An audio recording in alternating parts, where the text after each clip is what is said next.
Hey everyone, it's Alan Schimmel, DevOps.com, DevOps TV, coming to you from London at Devops Enterprise Summit UK 2018.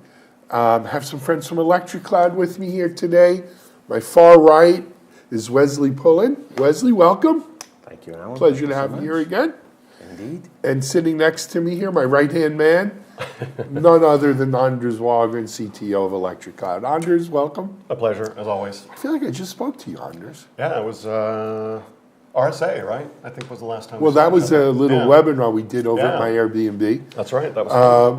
It was an interesting Airbnb. Yeah. And no, but didn't we do a? Was it a DXC9, D9C9? We did the webinar with Gene. Oh, that's right. Yeah. We did a webinar with Gene leading up to this. Yeah. Now I do remember. Yeah. I've been traveling so much. I don't know what time zone I'm in right You and me both. But you know what? I mean, it's late in the day, day 2 here at Devops Enterprise Summit, UK 2018. You know, it's been a good does, I thought. Absolutely. Some fantastic presentations. Absolutely. I haven't been able to catch a lot today, but I did catch some yesterday. Day one. And there's some really good stuff there. Wesley, what do you think?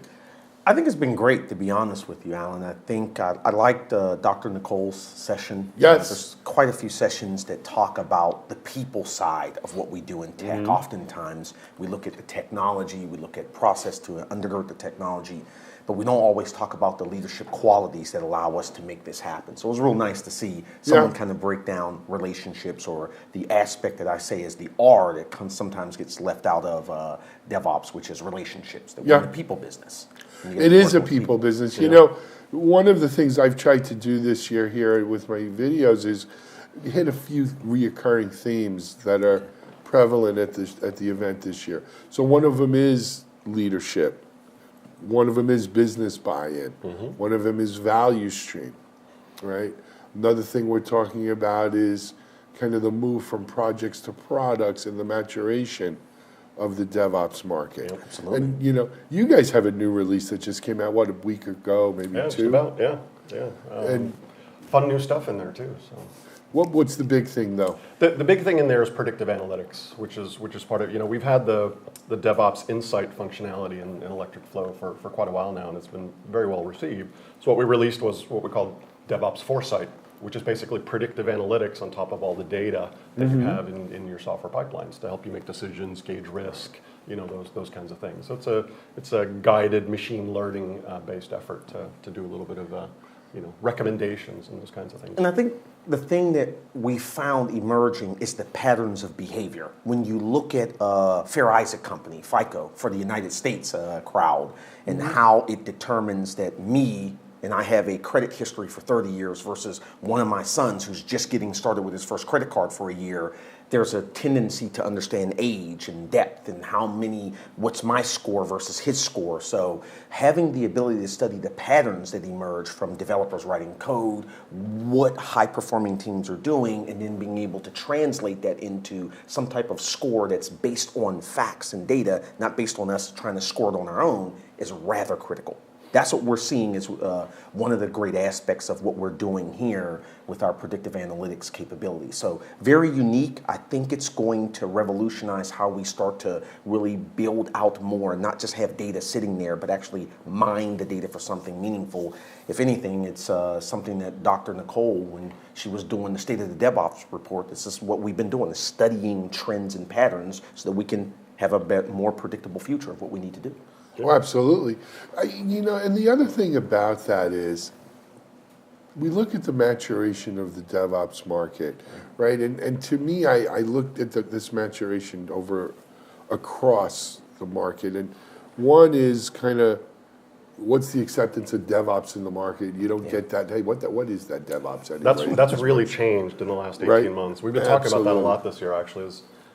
You know, it always used to be, whether it was a sales call or a conference or just a conversation, you'd spend the first 20 minutes telling people what DevOps is. What is DevOps? You don't do that so much anymore, which I think is a good thing. It's good because I had, you know, Google was not giving me any more SEO for my What is DevOps articles on DevOps.com. I think we hit that, we ran that horse to death. But that being said, The other thing is the maturation of DevOps tools. Right? So you get a tool like Electric Cloud, and you know what? I don't know if everyone in our audience is familiar with Electric Cloud, but you guys have been around, what now, 10 years, 12 years? Longer, more? yeah. The company was founded in 2002.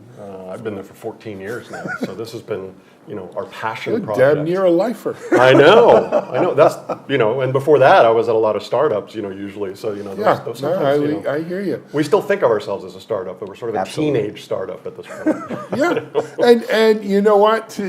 Just again, playing DevOps historian, it was the Electric Cloud User Conference that kind of gave birth Yeah, to the whole DevOps Enterprise Summit thing. Yeah, right? we used to run a show for all of our customers called Spark, and we wanted to make it into more of a kind of a community, industry kind of thing, and that's when we got connected with Gene and IT Rev, and and that DevOps Enterprise Summit started in, what was it, 2014? I think was the first one. Right? San Francisco. Yeah, so we're sort of we opened the doors. the proud co-founder. Yeah, no, I was there. Yeah, I was there. Yeah. A lifer. A lifer with DevOps Enterprise. You know what? When I signed up for DevOps.com, I kind of, That's true. Yeah, you sort of committed to I it. kind of made a commitment. Yes, I did. But I haven't looked back. Yeah. I mean, look at the great people I've met and the great things I've done, and let's So that brings me to the next thing, which is people, right?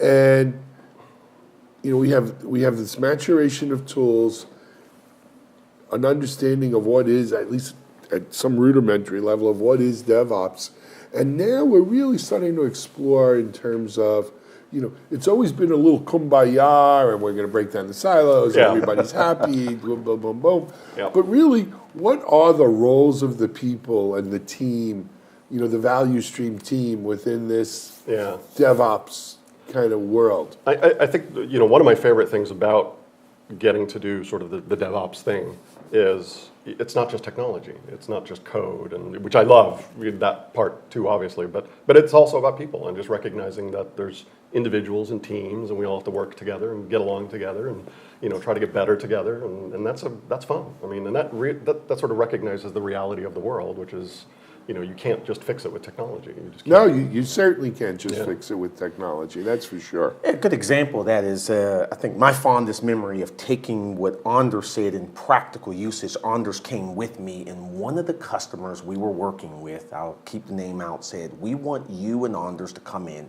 and do a lunch and learn session on how we can help impact HR to set the right performance reviews from agile DevOps teams to the waterfall teams, which were completely different. That our performance reviews, how we're being measured, the things that we're doing, is not matching up with where we need to be. And so we didn't talk about software.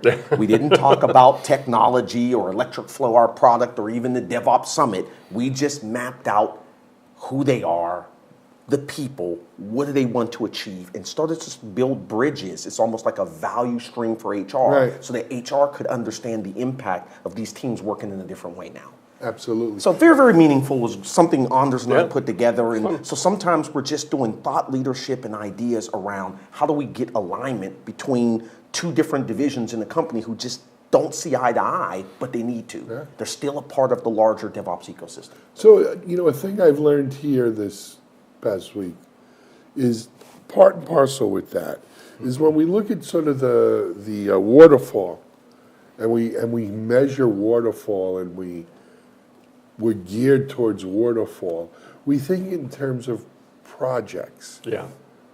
Right? One and done is kind of a problem, right? It's, so I've got my project management software, which may just be a spreadsheet, but I've got my project management software, and we're doing a project, and it's one and done, and then we'll be on to the next project, which is such a kind of, it's an isolated, it's living on an island. It is. And where I heard it from someone else. I heard it from Mick over at Test Top. Yeah. It was, I think it's the title of his book, Project to Product or something. Yep.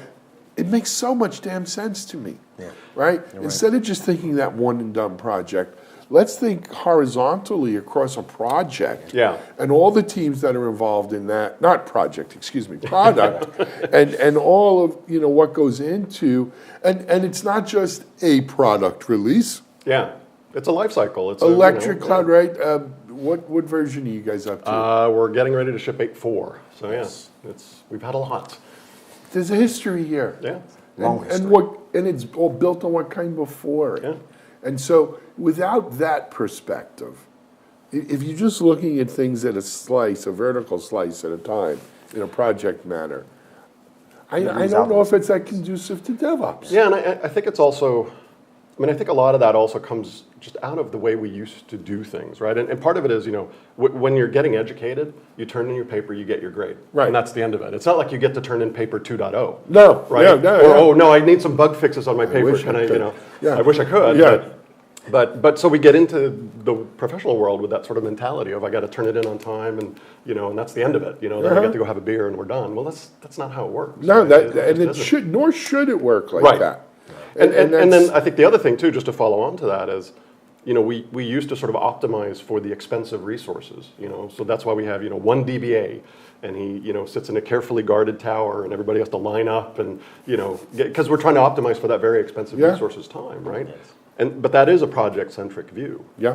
Because that doesn't really take into account what are your needs when you need to talk to the DBA? What are your needs when you need to get advice on how to do things in those kinds? So having functionally aligned product teams works better. And when we work with customers that think that way, you can tell. I think you see the difference right away. Yeah. So as much as we talk about how things have changed, some of the concepts that we've been talking about from day one, which is culture and people, have not. They're still the bedrocks that we're building on, which is, I think, understanding them better. Yep. Let me ask you another very frank question, guys.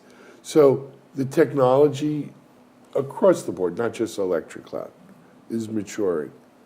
You guys are in this, it's kind of morphed into a CI/CD ARA, all in one three-headed monster. And and there's some great companies. Don't get me wrong. There's some great companies in here, right? And to a certain extent, a rising tide will lift all boats, maybe. But how do you distinguish yourself in such esteemed company? I'll let you take the first shot at that one. Maybe it helps. So as Chief Strategy Officer for Electric Cloud, and having been in Electric Cloud for 4+ years, what I realize is it's the strategy. It's not the technology. It's what, you come to a fork in the road and you get 3 or 4 doors or options you can take. We chose an option to say that everything we do natively is going to be built on a platform that he started 8+, 9+ years ago. So we have one item to scale, one item to HA, one item to cluster, one item to draw insights from, one item or one instance or one aspect of our data model to draw predictive analytics from. Our competition has deviated. They took another pathway. They bolt on slices through separate products. Fundamentally, when we have a conversation with customers, it just takes us in a different direction. Takes us in a different direction. It's a strategy. It's not about the technology. It's not about the people, because they have great people. They have some great technology too. I'll be honest with you. All of it. We're talking to them. You're talking to them as well. But the strategy we employ to help people is easier when everybody's using the exact same objects and platform, whether I'm a developer, whether I'm in QA, whether I'm a release engineer, whether I'm IT ops, is that fundamentally they're using the exact same thing, so it builds a bridge. We're speaking the exact same language. It's hard when you have QA speaking French and your developers speak Chinese, Mandarin, and then someone else speaks German. You're not speaking the same language, even though the product looks the same. It's easier when we're all speaking the same language. Which is a great metaphor, but it's also sort of literally true in a lot of companies. Yeah, no, it really is. Right? It really is, and time zone differences and all of those. You know what? Who was I talking to? I think the interview before this.